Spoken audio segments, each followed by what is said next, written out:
कांग्रेस के प्रतिनिधिमंडल ने आज निर्वाचन आयोग में जाकर उप मुख्यमंत्री विजय शर्मा के खिलाफ शिकायत दर्ज कराई है।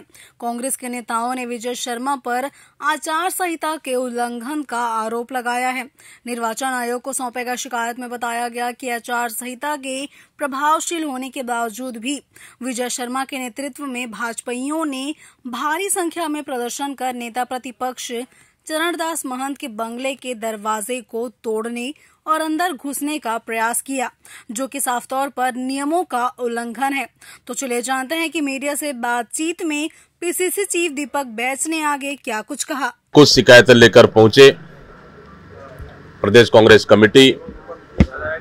जिस तरह से भारतीय जनता पार्टी लगातार आचार संहिता का उल्लंघन कर रही है और जो इस प्रदेश का गृह मंत्री, जो जिनको कानून व्यवस्था बनाने का जिम्मेदारी है, वो अगर कानून व्यवस्था को तोड़ते हैं और भीड़ लेके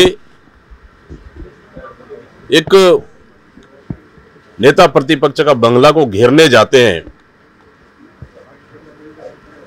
तो फिर प्रदेश में क्या संदेश जाएगा? कानून व्यवस्था कैसे बने रहेगी? यह है प्रश्न चिन्ह। दूसरा कि आचार संहिता के दौरान इस तरह की हरकतें करना, भारतीय जनता पार्टी खुलेआम आचार संहिता का उल्लंघन कर रही है। इसलिए हम लोग सीधा सीधा निर्वाचन आयोग से मांग किए हैं कि सीधा सीधा एफआईआर दर्ज होना चाहिए, कार्रवाई होना चाहिए, ताकि कानून का रक्षा करने वाला व्यक्ति अगर कानून तोड़ने लग जाए तो फिर प्रदेश की कानून व्यवस्था पूरी तरह से चरमरा जाएगा। अगर इस तरह से गतिविधियों में स्वयं गृह मंत्री इन्वॉल्व रहे तो फिर प्रदेश का कानून व्यवस्था पूरी तरह से ध्वस्त हो जाएगा। इसलिए हम लोग सीधा सीधा निर्वाचन आयोग से पिछले समय भी शिकायत हुई, अब निवेदन लेके गए हैं, आए हैं हम लोग कि इस पर तत्काल कार्रवाई होना चाहिए। सर, कितनी बार शिकायत की आप लोग? इससे पहले हमारे पीसीसी के डेलीगेट आए थे, हमारे पदाधिकारी। आज स्वयं आकर हम लोगों ने फिर से शिकायत की और उनको हम लोगों ने अवगत भी कराए हैं। और निर्वाचन आयोग ने भरोसा जताया है, तो निश्चित रूप से इसको संज्ञान में लेते हुए आगे कार्रवाई करेंगे। सीनियर नेता जो है चंद्रशेखर शुक्ला जो है वो बीजेपी प्रवेश कर रही है, नाराजों को मना नहीं पा रहे हैं आप लोग?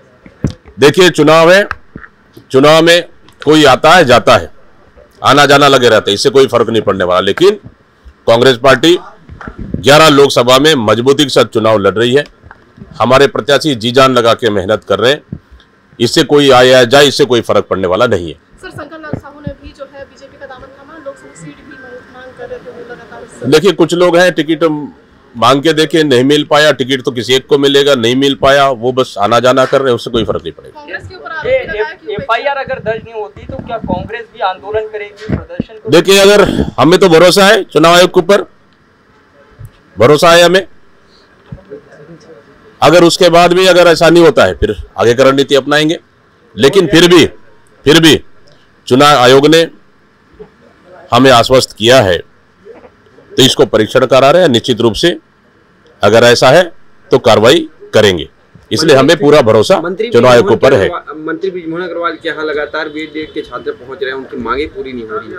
बीएड के स्टूडेंट्स लगातार पहुंच रहे हैं। देखिए, इस सरकार से बीएड नहीं, सिर्फ किसान परेशान है, युवा परेशान है, सब परेशान है। इस तरह से 3.5 महीने के सरकार से पूरी तरह से त्रस्त हो चुके हैं।